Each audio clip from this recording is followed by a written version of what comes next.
নমস্কার বন্ধুরা, একান্নবতী পরিবারে তোমাদের সবাইকে অনেক অনেক স্বাগত, ভালোবাসা জানাই। আর প্রতিদিনের মতন আমরা দুই যা আবার চলে এসেছি আমাদের রান্নাঘরে।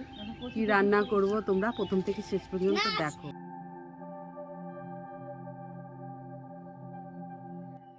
বাজার থেকে ছোট ছোট নতুন আলু নিয়ে এসছে, দিয়ে বলছে যে আলুর দম করো। তাই আজকে আমি আলুর দম করে তোমাদের দেখাচ্ছি যে আমরা আলুর দম কিভাবে করি। এই আলুর দমটা মুড়ি, পরোটা, লুচির সঙ্গে খুব ভালো লাগে। এবার কিভাবে করছি তোমরা দেখো। এখানে আমি ছোট ছোট আলু আগে থেকেই সেদ্ধ করে রেখেছি, দিয়ে খোসাটা ভালো করে পরিষ্কার করে নেব। আর কি মশলা ব্যবহার করছি সেটা তোমরা দেখো ভালো করে।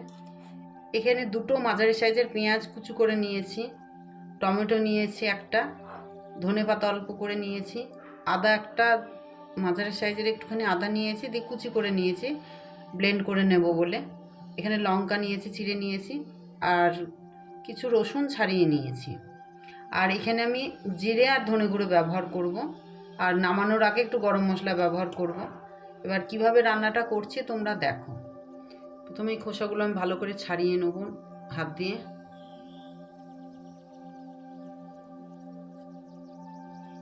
আলুর খোসা আমার ছাড়ানো হয়ে গেছে। এবার একটা মশলা করছি, যে রসুনটা ছাড়িয়ে নিয়েছিলাম সেটা দিয়ে দিচ্ছি, একটা শুকনো লঙ্কা দিচ্ছি, যে টুকরো আদাটা করে রেখেছিলাম সেটাও দিয়ে দিচ্ছি, আর অল্প পরিমাণ টমেটো কুচি ওর মধ্যে দিয়ে দিচ্ছি, দিয়ে একটু জল দিয়ে ভালো করে এটা ব্লেন্ড করে নেব। ব্লেন্ড করা হয়ে গেছে আমার। এবার আমি যে পেঁয়াজটা কুচি করে নিয়েছিলাম সেটা একটু পেরেস্তা করে নেব। তার জন্য এখানে আমি কড়াই গরম করতে দিয়ে দিয়েছি,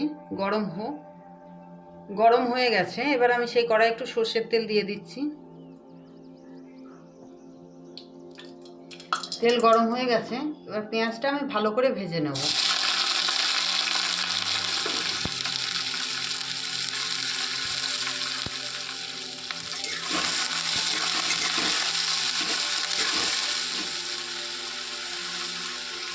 খুবই সামান্য পরিমাণ একটু নুন দিয়ে দিচ্ছি।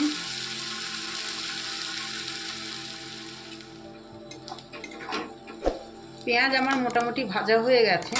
এবার আমি কিছুটা এই পেঁয়াজ ভাজা তুলে নেব।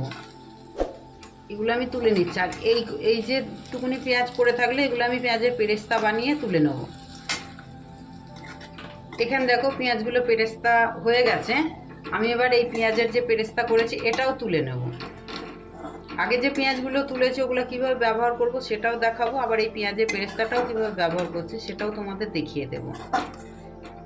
এই যে সেদ্ধ আলুগুলো আমার ছাড়ানো হয়ে গেছে, এই আলুগুলো আমি দু আধঘান করে নেবো, মাঝখান দিয়ে আধঘান করে। গোটাও করা যায়, কিন্তু গোটা করলে আমার আবার মনে হয় নুন ঢোকে না ভেতরে, ওই জন্য একটু আধঘান করে নেব।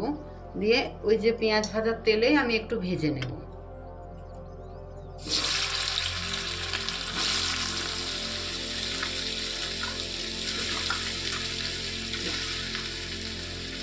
সামান্য পরিমাণ হলুদ দিয়ে দিচ্ছি, আর খুবই সামান্য পরিমাণ নুন দিয়ে দিচ্ছি, দিয়ে ভালো করে এটা একটু ভেজে নেব।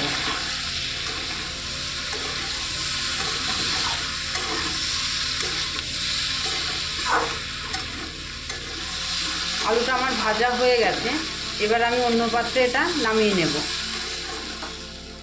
কড়াই তেতে গেছে, সেই কড়াইয়ে অল্প পরিমাণ আমি সর্ষের তেল দিয়ে দিচ্ছি, দিয়ে তেলটা একটুখানি আমি কড়াইয়ের গায়ে একটু নেড়ে দিচ্ছি। ওই তেলেই একটা শুকনো লঙ্কা, একটা তেজপাতা, আর অল্প পরিমাণ পাঁচফোড়ন দিয়ে দিচ্ছি।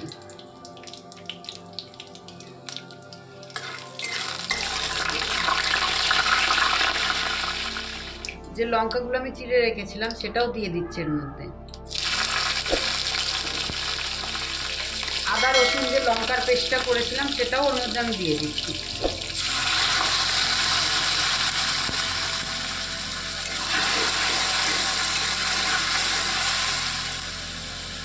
যে টমেটো কুচিটা করে রেখেছিলাম সেটাও ওর মধ্যে দিয়ে দিচ্ছি। হাফ চামচ ধনে গুঁড়ো দিয়ে দিচ্ছি, আর 1 চামচ জিরে গুঁড়ো দিয়ে দিচ্ছি।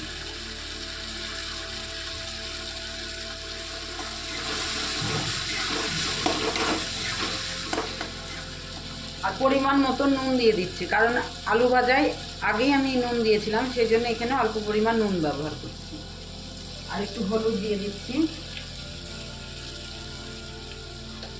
দিয়ে আগে থেকে ভেজে রাখা যে পেঁয়াজগুলো আমি করেছিলাম, এই যে কাঁচা কাঁচা একটু পেঁয়াজটা ভেজেছিলাম, সেটা এখন এর মধ্যে আমি ব্যবহার করছি।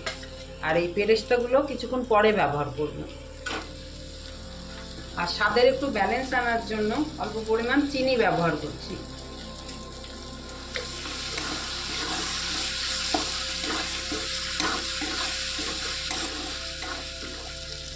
মশলা দিয়ে তেল ছেড়ে গেছে, এখন আমি এর মধ্যে যে আলু ভেজে রেখেছিলাম সেটা ওর মধ্যে দিয়ে দেবো, দিয়ে ভালো করে কষতে থাকবো।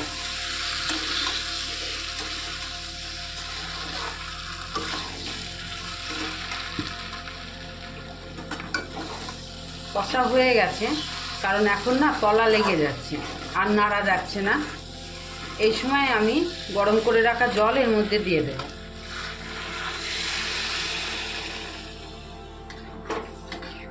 দিয়ে ভালো করে ফুটতে দেবো এর মধ্যে।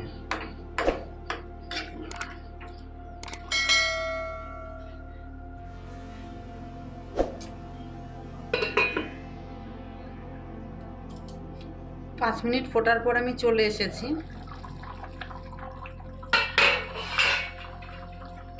দেখো কত সুন্দর দেখতে হয়েছে। এবার আমি এর মধ্যে যে পেঁয়াজের পেরেস্তাটা করেছিলাম সেটা এর মধ্যে দিয়ে দেবো।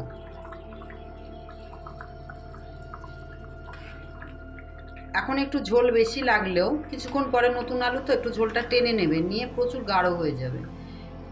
এই জন্য আমি এই অবস্থাতেই এটা বন্ধ করে দেবো, দিয়ে ঢেকে রাখবো। তোমাদের 10 মিনিট পরে দেখাচ্ছি যে কীরকম হলো। তার আগে মানে বন্ধ করার আগে এর মধ্যে আমি একটু ধনেপাতার একটু গরম মশলা দিয়ে দেবো। আর একটু গরম মশলা দিয়ে দিচ্ছি।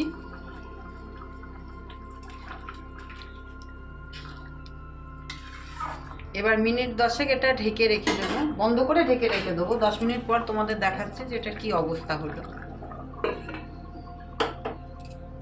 10 মিনিট পর চলে এসেছি। দেখো কত সুন্দর লাগছে। এরপর আর একটু জমবে, কারণ নতুন আলু তো অনেকটাই ঝোল খেয়ে নেয় একটু। তা আমাদের এবার একটু ঝোল ঝোল হলেই বেশি ভালো লাগে, কিন্তু এতটা ঝোল থাকবে না। এবার আমি আলাদা পাত্রে ঢেলে তোমাদের দেখাচ্ছি। আমাদের টেস্টি টেস্টি আলুর দম রেডি খাওয়ার জন্য। দেখো কত সুন্দর হয়েছে। এই ভিডিওটা প্রথম থেকে শেষ পর্যন্ত দেখার জন্য তোমাদের সবাইকে ধন্যবাদ।